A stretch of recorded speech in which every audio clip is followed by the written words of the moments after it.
क्या आपने कभी ऐसी स्त्री को महसूस किया है जो भीड़ में होकर भी सबसे अलग दिखाई देती है, जो बिना कुछ कहे भी दिल के सबसे गहरे कोनों को छू जाती है, जिसकी उपस्थिति मात्र से जैसे पूरा वातावरण शांत, स्थिर और पवित्र हो जाता है?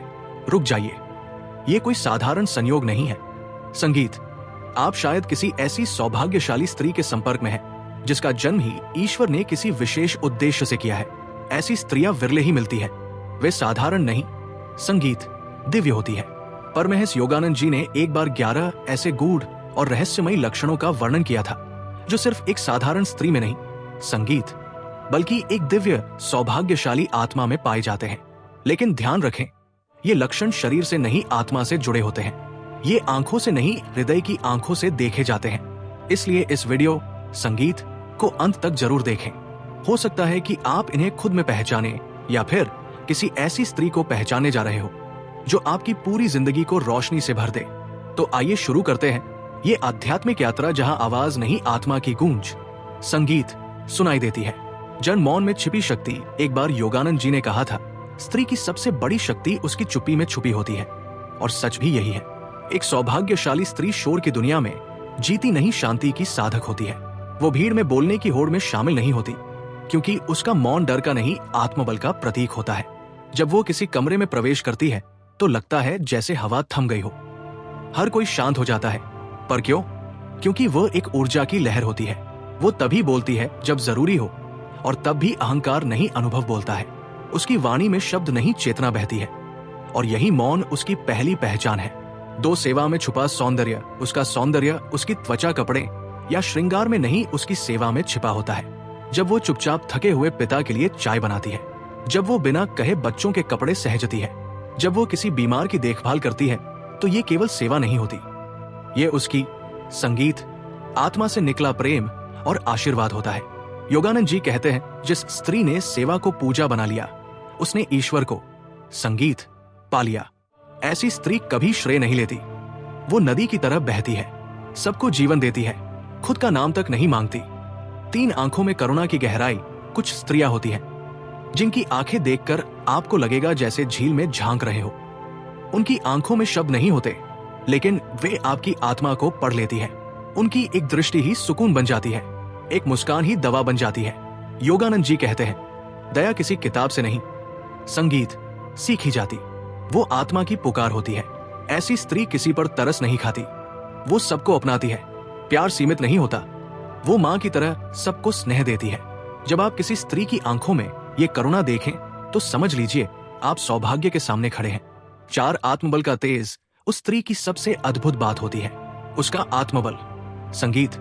वो दुनिया की चुनौतियों से डरती नहीं, क्योंकि उसका बल किसी और से नहीं, उसकी आत्मा से आता है। वो दिखावा, संगीत, नहीं करती, लेकिन जब समय आता है तो पर्वत की तरह अडिग खड़ी हो जाती है। योगानंद जी कहते हैं, स्त्री का सबसे बड़ा श्रृंगार उसका आत्मबल है। ऐसी स्त्री अपने फैसले खुद लेती है, गलती हो तो बहाने नहीं बनाती, सीखती है और आगे बढ़ती है। वो जहां जाती है वहां की ऊर्जा बदल जाती है, उसकी उपस्थिति ही पूजा बन जाती है। और ये तो सिर्फ शुरुआत है, आगे आने वाले लक्षण और भी गहराई में ले जाते हैं। इनमें छिपी है वो दिव्यता जो न सिर्फ स्त्री को विशेष बनाती है, संगीत, बल्कि पूरे वातावरण को प्रकाश और चेतना से भर देती है। क्या आप खुद को इनमें कहीं देख पा रहे हैं, या फिर किसी ऐसी स्त्री को जानने वाले हैं जो आपके जीवन में ईश्वर का रूप बनकर आई है? तो जुड़े, संगीत रहिए। अगले भाग में हम जानेंगे वो लक्षण जो नजर से नहीं, बस अनुभव से पहचाने जा सकते हैं। ये कोई जादू नहीं, ये आत्मा के विशेष संस्कार है। कुछ स्त्रियां होती हैं जो जीवन में अचानक नहीं आती, वे ईश्वर के विशेष इरादे से इस, संगीत, धरती पर भेजी जाती है। उनकी बातों में अलग मिठास होती है, उनकी चुप्पी में कोई अज्ञात संगीत। और ये सब कोई चमत्कार नहीं, ये उनके आत्मिक संस्कारों की झलक होती है। परमहंस योगानंद जी कहते थे, स्त्री यदि स्वयं को जान ले तो वो एक ही जीवन में ईश्वर को प्राप्त कर सकती है। तो सवाल उठता है, ऐसी स्त्रियां होती कौन है? क्या वे हमारे आसपास होती है, या किसी मंदिर की मूर्ति सी कल्पना? नहीं, वे हमारे बीच होती है। संगीत, माँ की रसोई में, बहन की हंसी में, पत्नी की चिंता में, या एक अनजान राहगीर की करुणा में। आज हम इस गूढ़ और दिव्य यात्रा में आगे बढ़ते हैं, जहां हम जानेंगे ऐसे 4 और दिव्य लक्षण जो एक स्त्री को साधारण नहीं, असाधारण बना देते हैं।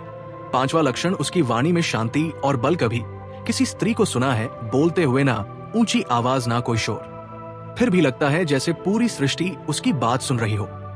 उसके शब्दों में कोई बनाव नहीं होता, लेकिन जब वो बोलती है तो केवल कांड नहीं आत्मा भी जाग उठती है। एक बार एक वृद्ध गुरु ने कहा था, मुझे आज तक बहुत लोगों ने समझाया, पर जब मेरी माँ ने बस इतना कहा सब ठीक हो जाएगा, तो मैं टूटे हुए मन से भी उठ खड़ा हुआ। ऐसी ही होती है सौभाग्यशाली स्त्री की वाणी। वो चिल्लाकर नहीं बोलती, वो जब सीमा रेखा खींचती, संगीत है तो बस एक वाक्य कहती है और सारा वातावरण उसे गंभीरता से सुनता है। योगानंद संगीत जी कहते हैं, वाणी तब शक्तिशाली बनती है जब वो मौन से निकलती है, और ऐसी स्त्री की वाणी मौन की संतुलित अग्नि होती है जो शब्दों से नहीं चेतना से बोलती है। छठा लक्षण उसका संयम ही उसका श्रृंगार। जहां दुनिया दिखावे में उलझी रहती है, वहां वो स्त्री होती है जो संयम में सौंदर्य खोजती है। आपने देखा होगा किसी स्त्री को सादे वस्त्रों में बिना किसी आभूषण के फिर भी उसकी उपस्थिति में जैसे आभा संगीत फैल जाती है। क्यों? क्योंकि उसका श्रृंगार उसकी आत्मिक अनुशासन होता है। वो जानती है हर इच्छा जरूरी नहीं, हर प्रतिक्रिया देना आवश्यक नहीं। वो खुद से लड़ना जानती है, और वही उसका आत्मबल बनता है। जब लोग स्वार्थ में बह रहे होते हैं, वो स्थिर रहकर ईश्वर को ढूंढ रही होती है। योगानंद जी कहते हैं, जो स्त्री इंद्रियों पर नियंत्रण पाले वो स्वयं प्रकृति की अधीश बन जाती है। ऐसी स्त्री कम बोलती है, पर उसकी आंखें किताब की तरह खुली होती है। वो कम मांगती है, लेकिन सब कुछ पा लेती है। सातवां लक्षण श्रद्धा, जो उसकी आत्मा को रोशन करती है। एक कहानी है एक विधवा मां की, जो हर रात अपने 3 बच्चों को खाना खिलाकर खुद बस एक रोटी खाकर सो जाती थी। किसी ने पूछा, तुम्हें डर नहीं लगता कि कल क्या होगा? उसने मुस्कुराकर कहा, जिसने संगीत आज तक भूखा नहीं सुलाया, वो कल भी संभाल लेगा। यही होती है वो श्रद्धा जो पुस्तकों से नहीं, जीवन के अनुभवों से जन्म लेती है। सौभाग्यशाली स्त्री तर्क में नहीं, श्रद्धा में जीती है। वो मंदिर जाती है, लेकिन उसकी भक्ति सिर्फ दीवारों में कैद नहीं होती। जब वो सब्जी काटती है तो मन ही मन मंत्र बुदबुदाती है। जब वो सेवा करती है तो उसमें ईश्वर की छवि देखती है। योगानंद जी कहते हैं, श्रद्धा ही आत्मा का दीपक है, और जिसकी श्रद्धा सच्ची हो उसका जीवन अंधकार में नहीं रह सकता। ऐसी स्त्री की आत्मा में दिन रात वो दीपक जलता रहता है। आठवां लक्षण त्याग की सहज भावना। त्याग का संगीत मतलब त्याग नहीं होता। सौभाग्यशाली स्त्री के लिए त्याग प्रेम की भाषा होती है। उसके त्याग में कोई शिकायत नहीं, ना कोई पीड़ा का प्रदर्शन। वो जब अपने सपनों को बच्चों की हंसी में बदल देती है, जब वो अपने आराम को परिवार के लिए छोड़ देती है, तो ये कोई बलिदान नहीं, संगीत ये उसका स्वीकृत प्रेम होता है। योगानंद जी कहते हैं, जो दे सकता है वही सबसे धनवान है, और ऐसी स्त्री वही धन रखती है जो ना तो बैंक में बिकता है ना बाजार में बिकता है, बल्कि उसकी आत्मिक उदारता में बसता है। वो रिश्तों को जकड़ती नहीं, बल्कि उन्हें बहने देती है। जैसे गंगा सबको देती है, पर खुद कहीं बनती नहीं। और अभी यात्रा खत्म नहीं हुई। अब तक जो आपने सुना वो सिर्फ झलक है। अभी भी बाकी है वे लक्षण, संगीत, जो अदृश्य होते हुए भी सबसे गहरे असर डालते हैं। इन स्त्रियों को पहचानना आसान नहीं, लेकिन एक बार यदि आप ऐसी आत्मा को महसूस कर लें, तो फिर जीवन में कभी अंधेरा नहीं रहता, या आप स्वयं उनमें से एक हैं। अगले भाग में जानेंगे हम वो शेष दिव्य लक्षण जो एक संगीत स्त्री को सिर्फ सुंदर नहीं, पूजनीय बना देते हैं। सौभाग्यशाली स्त्री के दिव्य लक्षण। भाग 2, नवाम लक्षण, उसकी आंखों में करुणा की जलधारा। क्या आपने कभी किसी स्त्री की आंखों में झांका है? ऐसी आंखें जो केवल देखती नहीं, भीतर तक उतर जाती है। उनमें कोई बेचैनी नहीं होती, कोई अहंकार नहीं, कोई बनाव नहीं, बस एक गहरी शांत झील की तरह संगीत, ठहरी हुई करुणा। जैसे किसी साध्वी ने सदियों का दुख देखा हो, फिर भी वो मुस्कुरा रही हो। उस मुस्कान में कोई उपदेश नहीं, बस एक मौन साथ चलना होता है। एक कहानी याद आती है। एक वृद्ध और थका हुआ यात्री बरसात में रास्ता भटक गया। उसने एक दरवाजा खटखटाया और भीतर से एक स्त्री आई। उसने कुछ नहीं पूछा, संगीत बस मुस्कुराकर उसे भीतर बुला लिया। बिना बोले उसने खाना परोसा, कंबल ओढ़ाया, और जब यात्री की आंखें नम हुई, उसने कुछ नहीं कहा, सिर्फ अपनी आंखों से सारी बातें कह दी। ऐसी ही होती है सौभाग्यशाली स्त्री की दृष्टि। वो किसी की पीड़ा पर उपदेश नहीं देती, बस उसके मौन में वो ताकत होती है जो भीतर का टूटा हुआ मन जोड़ देती है। परमहंस योगानंद कहते थे, जब तक तुम्हारी आंखों में प्रेम नहीं छलकता, तब तक ईश्वर का दर्शन अधूरा है। और इस स्त्री की आंखों में वही दर्शन, संगीत, पूर्णता को छूता है। 10वां लक्षण, उसकी मौन उपस्थिति भी आराधना बन जाती है। बहुत लोग बोलकर असर छोड़ते हैं, पर वो स्त्री चुप रहकर भी सबका ध्यान खींच लेती है। वो सभा में चुपचाप एक कोने में बैठी होती है, फिर भी जैसे सबकी निगाहें उसी पर रुक जाती है। कोई विशेष श्रृंगार नहीं, कोई आडंबर नहीं, पर फिर भी उसकी उपस्थिति में एक दिव्यता बहती है। एक बार एक साधु ने अपने शिष्य से कहा, तुम्हें उस स्त्री को देखना है जो बोले नहीं, पर उसकी चुप्पी भी ध्यान बन जाए। ऐसी स्त्री जब कमरे में होती है तो तनाव गलने लगता है। कोई उदास होता है तो बस उसका पास बैठना एक आशीर्वाद बन जाता है। वो ना कोई सलाह देती है, ना कोई समाधान, फिर भी वो सबसे बड़ा सल बन जाती है। योगानंद जी कहते थे, सच्ची शक्ति कभी शोर नहीं मचाती, और ऐसी स्त्री की मौन उपस्थिति एक जीवित ध्यान की तरह होती है, जो कहा नहीं जाता, बस अनुभव किया जाता है। 11वां लक्षण, वह जहां जाती है वहां ऊर्जा बदल जाती है। ये लक्षण सबसे रहस्यमय है, क्योंकि ये दिखता नहीं, सिर्फ महसूस होता है। क्या आपने कभी देखा है कि कोई स्त्री कमरे में आती है और सारा माहौल बदल जाता है? तनाव जैसे पिघलने लगता है, चेहरों की कठोरता नरम पड़ जाती है, और पूरा वातावरण एक सूक्ष्म शांति से भर उठता है। ये जादू नहीं, ये उस स्त्री की आत्मिक यात्रा का परिणाम होता है। वो पूजा पाठ करती है, पर उसका असली पूजन जीवन के कर्मों में छुपा होता है। उसके बनाए भोजन में स्वाद के साथ साथ एक ऊर्जामय स्पर्श होता है, जो थकी हुई आत्मा को भी सुकून दे जाता है। एक वृद्ध पिता ने कहा था, जब मेरी बेटी घर आती है तो घर जैसे सांस लेना शुरू कर देता है। ऐसी स्त्री के पास बैठकर लोग केवल बातें नहीं करते, वो भीतर से हल्के हो जाते हैं, जैसे शांत झील के किनारे बैठने से मन ठहर जाता है। योगानंद जी कहते थे, जब आत्मा शुद्ध होती है तो उसका कंपन दूसरों को भी शुद्ध करता है, और सौभाग्यशाली स्त्री की यही पहचान है। वो जहां जाती है वहां ऊर्जा बदल जाती है। अंतिम पंक्तियां, एक मौन प्रणाम।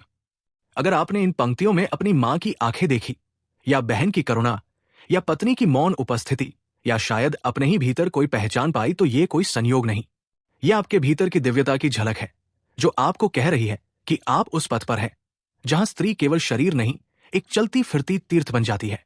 अगर इस वीडियो ने आपके भीतर कुछ छुआ, अगर किसी दृश्य ने आपकी आंखें नम की, या किसी पंक्ति ने आपको खामोश कर दिया, तो जानिए आप में वो संवेदना है जो ईश्वर की सबसे करीबी अनुभूति है। इस दिव्यता को फैलाइए, वीडियो को लाइक करें, चैनल आरपी ज्ञान को सब्सक्राइब करें, और कमेंट में सिर्फ इतना लिखिए, मैं ऐसी दिव्यता को प्रणाम करता हूं। क्योंकि असली श्रद्धा वही होती है जो मौन होकर भी सब कुछ कह देती है। जय स्त्री शक्ति, जय आत्मा की दिव्यता। दोस्तों, आज की इस भागदौड़ भरी दुनिया में हम अक्सर मजबूत महिला शब्द सुनते हैं। हमारे दिमाग में एक ऐसी छवि बनती है जो शायद कोई सफल सीईओ हो, कोई एथलीट हो, या कोई ऐसी महिला जो दुनिया के सामने अपनी बात बेबाकी से रखती हो। ये सब बाहरी शक्ति के प्रतीक है, और ये निश्चित रूप से प्रशंसनीय है। लेकिन क्या आपने कभी उस शक्ति के बारे में सोचा है जो दिखाई नहीं देती? वो शक्ति जो एक मां को रातों की नींद त्याग कर अपने बच्चे की देखभाल करने की हिम्मत देती है। वो शक्ति जो एक महिला को दिल टूटने के बाद भी दोबारा प्यार और विश्वास करने का साहस देती है। वो शक्ति जो जीवन की सबसे बड़ी त्रासदी के बीच भी उसे शांत और स्थिर रखती है। यही है सच्ची आंतरिक शक्ति और महान आध्यात्मिक गुरु परमहंस योगानंद, जिन्होंने पश्चिम में योग और ध्यान की क्रांति लाई। हमें यही सिखाते हैं कि ये शक्ति कहीं बाहर से नहीं आती, ये हमारे अंदर, हमारी आत्मा के केंद्र में मौजूद है। ये एक ऐसा खजाना है जिसे बस खोजने और जगाने की जरूरत है। आज हम एक मजबूत महिला की उन 7 गुप्त आदतों की गहराई में उतरेंगे जो परमहंस योगानंद की अमर शिक्षाओं पर आधारित है। ये सिर्फ आदतें नहीं, बल्कि आपके जीवन को बदलने वाले आध्यात्मिक अभ्यास हैं। तो चलिए अपने भीतर छिपी इस असीम शक्ति को खोजने की इस यात्रा पर आगे बढ़ते हैं। आदत 1, वो बाहरी शोर में आंतरिक शांति खोजती है। She finds in her peace in outer chaos. हमारी पहली और सबसे बुनियादी आदत है अपने भीतर शांति का एक अभेद्य किला बनाना। एक मजबूत महिला जानती है कि वो बाहरी दुनिया को नियंत्रित नहीं कर सकती। लोग हमेशा आलोचना करेंगे, ट्रैफिक हमेशा जाम रहेगा, और चुनौतियां हमेशा आएंगी। लेकिन वो ये भी जानती है कि वो अपनी आंतरिक प्रतिक्रिया को नियंत्रित कर सकती है। परमहंस योगानंद ने सिखाया कि शांति केवल शोर की अनुपस्थिति नहीं है, ये ईश्वर की सकारात्मक उपस्थिति है। ये एक चेतना है। मजबूत महिला इस चेतना से हर दिन जुड़ती है। इसे कैसे करें? दैनिक ध्यान का संकल्प। हर दिन 10 से 15 मिनट के लिए एक शांत कोना खोजें। अपनी रीढ़ को सीधा रखकर बैठे। परमहंस योगानंद द्वारा सिखाई गई हांगसो संगीत हंगसाओ तकनीक का अभ्यास करें। सांस अंदर लेते हुए मन में हांग और सांस छोड़ते हुए 100 दोहराएं। ये सरल तकनीक आपके विचारों के बवंडर को शांत करने में अद्भुत काम करती है। शांत रहने का अभ्यास। दिन के दौरान जब भी आप तनाव महसूस करें, बस एक पल के लिए रुक जाएं। 3 गहरी सांसें लें। अपने कंधों को आराम दें। यह छोटा सा ब्रेक आपके नर्वस सिस्टम को रिसेट कर सकता है और आपको शांति की स्थिति में वापस ला सकता है। वो समझती है कि शांति का मतलब जीवन से भागना नहीं है, बल्कि जीवन के बीच में शांत रहना है। यही शांति उसे स्पष्टता और सही निर्णय लेने की शक्ति देती है। योगानंद का विचार, जितना अधिक आप शांति का अनुभव करेंगे, उतना ही आप ईश्वर के निकट होंगे। आदत 2, वो अपनी इच्छा शक्ति को प्रशिक्षित करती है। She trains her will power. दूसरी आदत है अपनी इच्छा शक्ति को एक लेजर बीम की तरह केंद्रित करना। परमहंस योगानंद कहते थे कि एक साधारण व्यक्ति की ऊर्जा हजारों दिशाओं में बिखरी रहती है, लेकिन एक योगी अपनी सारी ऊर्जा को एक ही बिंदु पर केंद्रित कर सकता है। यही इच्छा शक्ति का रहस्य है। मजबूत महिला अपनी इच्छा शक्ति को एक मांसपेशी की तरह देखती है। वो जानती है कि इसे अभ्यास से मजबूत बनाना होगा। वो अपनी ऊर्जा को छोटी छोटी शिकायतों, गपशप या टालमटोल में बर्बाद नहीं करती। इसे कैसे करें? 1 महीने का संकल्प, कोई एक छोटी सकारात्मक आदत चुनें जिसे आप अपनाना चाहती है। जैसे 30 दिनों तक हर रोज 10 पेज पढ़ना या मीठा खाना बंद करना। जब आप इस संकल्प को पूरा करती हैं, तो आपकी इच्छा शक्ति की मांसपेशी मजबूत होती है। ऊर्जा का संरक्षण पहचाने कि आपकी ऊर्जा कहाँ लीक, संगीत हो रही है। क्या आप सोशल मीडिया पर घंटों बिताती हैं? क्या आप उन लोगों के साथ समय बिताती हैं जो आपको निराश करते हैं? अपनी ऊर्जा को इन छेदों से बचाएं और उसे अपने लक्ष्यों की ओर निर्देशित करें। योगानंद सिखाते हैं कि जब आपकी इच्छा शक्ति मजबूत होती है, तो आप केवल कामना नहीं करते, आप रचना करते हैं। आप अपने विचारों को वास्तविकता में बदलते हैं। यही प्रशिक्षित इच्छा शक्ति उसे साधारण से असाधारण बना देती है। योगानंद का विचार, एक अदम्य इच्छा शक्ति के साथ आप अपने भाग्य के निर्माता बन सकते हैं। आदत 3, वो डर का सामना साहस से करती है। She faces fear with courage. तीसरी आदत है डर को एक मार्गदर्शक के रूप में देखना, दुश्मन के रूप में नहीं। एक मजबूत महिला ये नहीं दिखाती कि उसे डर नहीं लगता। वो डर को स्वीकार करती है, उसकी आंखों में देखती है और फिर भी आगे बढ़ती है। परमहंस योगानंद ने डर की तुलना उस रस्सी से की है जिसे अंधेरे में सांप समझ लिया जाता है। प्रकाश आते ही भ्रम दूर हो जाता है। ज्ञान और साहस का प्रकाश डर के अंधेरे को मिटा देता है। वो समझती है कि 99% डर केवल हमारे मन की उपज है। इसे कैसे करें? डर को लिखें। जब भी कोई डर आपको सताए, उसे कागज पर विस्तार से लिखें। मुझे डर है कि मैं असफल हो जाऊंगी। अब इसके नीचे लिखें कि आप इससे निपटने के लिए क्या कदम उठा सकती है। डर को मूर्त रूप देने से संगीत, उसकी शक्ति कम हो जाती है। साहस की प्रार्थना, योगानंद सिखाते थे कि साहस ईश्वर का एक गुण है। जब आप डर महसूस करें तो शांत बैठे और प्रार्थना करें, हे ईश्वर, मुझे अपने साहस से भर दो। ये महसूस करें कि ब्रह्मांड की शक्ति आपके साथ है और आप अकेले नहीं हैं। वो जानती है कि कंफर्ट जोन एक खूबसूरत जगह है, लेकिन वहां कुछ भी उगता संगीत नहीं है। हर बार जब वो अपने डर का सामना करती है, तो उसका कंफर्ट जोन और बड़ा हो जाता है और वो और अधिक शक्तिशाली हो जाती है। योगानंद का विचार, साहस निडरता नहीं है, बल्कि ये निर्णय है कि डर से भी ज्यादा महत्वपूर्ण कुछ और है। आदत 4, वो अपने शरीर को आत्मा का मंदिर मानती है। चौथी आदत है अपने शरीर के साथ एक गहरा और सम्मानजनक संबंध बनाना। आधुनिक दुनिया हमें अपने शरीर को एक वस्तु के रूप में देखने के लिए प्रेरित करती है, जिसे सजाना है, जिसे दूसरों को दिखाना है। लेकिन एक मजबूत महिला जानती है कि उसका शरीर उसकी संगीत, आत्मा का पवित्र घर है, उसका मंदिर है। परमहंस योगानंद ने एनर्जीशन एक्सरसाइज का एक सेट सिखाया, जिसका उद्देश्य शरीर की कोशिकाओं को सीधे ब्रह्मांडीय ऊर्जा से रिचार्ज करना है। यह दिखाता है कि शरीर केवल भोजन से नहीं, बल्कि चेतना, संगीत से भी पोषित होता है। इसे कैसे करें? सचेत भोजन। जब आप भोजन करें तो बस भोजन करें। अपना फोन दूर रखें, टीवी बंद कर दें। अपने भोजन के रंगों, बनावट और स्वाद पर ध्यान दें। उस ऊर्जा के लिए आभारी रहें जो ये आपको प्रदान कर रहा है। ऊर्जावान व्यायाम। ऐसा व्यायाम चुनें जो न केवल आपके शरीर को थकाए, बल्कि आपको ऊर्जावान भी महसूस कराए। योग, टहलना, नृत्य, ये सब शरीर और आत्मा को जोड़ने के बेहतरीन तरीके हैं। पर्याप्त आराम। नींद को विलासिता नहीं, बल्कि एक आवश्यकता समझें। ये वो समय है जब आपका शरीर और दिमाग खुद को ठीक करते हैं। वो अपने शरीर से प्यार करती है और उसकी देखभाल करती है। इसलिए नहीं कि वो कैसा दिखता है, बल्कि इसलिए कि वो उसे जीवन का अनुभव करने की अनुमति देता है। योगानंद का विचार, अपने शरीर की देखभाल करें। ये एकमात्र स्थान है जहां आपको रहना है। आदत 5, वो दूसरों में अच्छाई देखती है और उन्हें ऊपर उठाती है। 5वीं आदत है एक संकीर्णमय की भावना से उठकर एक विस्तृत हम की भावना को अपनाना। एक असुरक्षित व्यक्ति दूसरों को अपने लिए खतरा मानता है, लेकिन एक मजबूत महिला जानती है कि दूसरों को ऊपर उठाने से वो खुद नीचे नहीं आती बल्कि और ऊंची उठती है। परमहंस योगानंद ने सिखाया कि हम सब एक ही दिव्य सागर की लहरें हैं। किसी दूसरे की मदद करना या उसकी सफलता का जश्न मनाना वास्तव में अपनी ही दिव्यता का सम्मान करना है। ईर्ष्या और आलोचना आत्मा की ऊर्जा को खत्म कर देते हैं। इसे कैसे करें? निस्वार्थ प्रशंसा, हर दिन किसी एक व्यक्ति की सच्ची प्रशंसा करने का लक्ष्य बनाएं। आज आपने बहुत अच्छा काम किया या आपकी मुस्कान बहुत सुंदर है जैसे सरल शब्द किसी के दिन को रोशन कर सकते हैं। मौन सेवा, मदद करने के अवसरों की तलाश करें बिना किसी प्रशंसा या वापसी की उम्मीद के। ये किसी के लिए दरवाजा खुला रखने जितना छोटा भी हो सकता है। ये अभ्यास आपके अहंकार को कम करता है और आपके दिल को बड़ा करता है। उसकी ताकत उसकी करुणा से आती है। वो एक ऐसा दीपक है जो ना केवल खुद जलता है बल्कि हजारों अन्य दीपकों को जलाने में मदद करता है। योगानंद का विचार, जितना अधिक आप दूसरों की मदद करेंगे उतना ही अधिक ईश्वर आपकी मदद करेगा। आदत 6, वो अपनी अंतरात्मा की आवाज सुनती है। 6ठी और शायद सबसे रहस्यमयी आदत है अपनी अंतरात्मा की आवाज पर भरोसा करना। हमारे पास बुद्धि है जो विश्लेषण करती है और भावनाएं हैं जो महसूस करती है, लेकिन इनके परे एक और मार्गदर्शन प्रणाली है, सहज ज्ञान या इंट्यूशन। परमहंस योगानंद ने इसे आत्मा की फुसफुसाहट कहा।